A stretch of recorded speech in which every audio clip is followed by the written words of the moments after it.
Class is now in session. I'm Professor Hockey, and today we will be discussing what may just end up being the last piece of big news for the Sharks this offseason, as they have finally re-signed Joe Thornton to a one-year deal worth $2 million.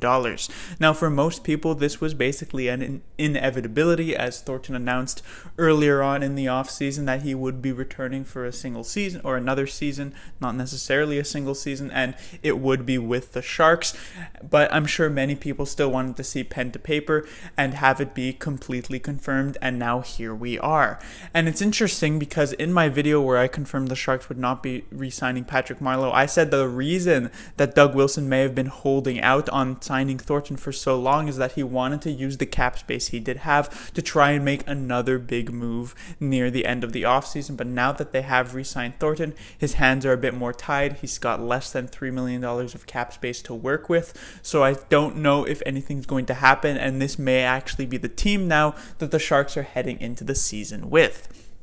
Now, for some, the $2 million that Thornton is getting might actually come as a bit of a surprise. I know there were some people who were expecting him to end up earning less than $2 million. People thought he would get close even to league minimum, because he has said that he'd basically take anything that would make the Sharks roster work.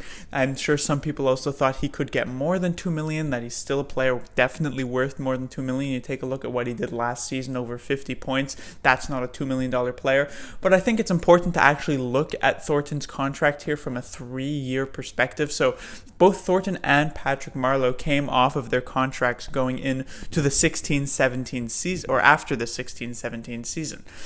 And Marleau ends up signing with the Toronto Maple Leafs for 3 years at over $6 million. Thornton ended up going with the Sharks for a single year at $8 million. The year after that, for the 18-19 season, he signed for a year and $5 million, and now this year he's signing for a year and $2 million. So putting that all together, not only did the Sharks have the cap maneuverability because of the fact that Thornton took 1 year, 1 year, and 1 year, it also, for Thornton, means he basically earned a total of $15 million over those 3 years, so just about $5 million a year, which was quite fair for what Thornton could have gotten at that time. So just the trust level between Wilson and Thornton to be able to go 1-1-1 compared to Marleau, I guess you could say, who ended up going the 3 years, and then the Leafs were sort of handcuffed with him during that third year, forced to trade him to the Hurricanes with a first-round pick to buy him out. So it's certainly a nice situation to have with Thornton. Now, the lineup here, the projected lineup for me, doesn't really change as I had in the Patrick Marleau video.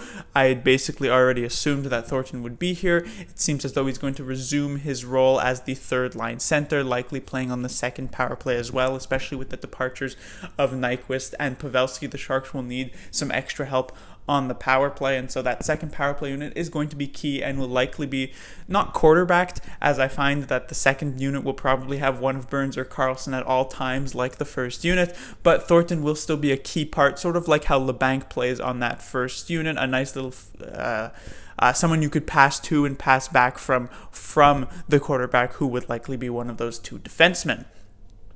But now with this Thornton move in place, as I said, the roster is more or less locked down. So again, in my Marleau video, I had said that the Sharks might go for a prospect to take up potentially a top 6 spot, or Wilson would make a move. Now that it seems as though Wilson will not make a move, it seems as though it is an inevitability that a prospect will be tested up into that lineup, whether that be a Chekovich or a Shemalevsky will be very interesting to find out. But one thing I guess we do know is that Thornton is going to be there to try and mentor this young player in how to actually play in a top 6 role and how to play in the NHL. It's fun to see Thornton's back. Class dismissed.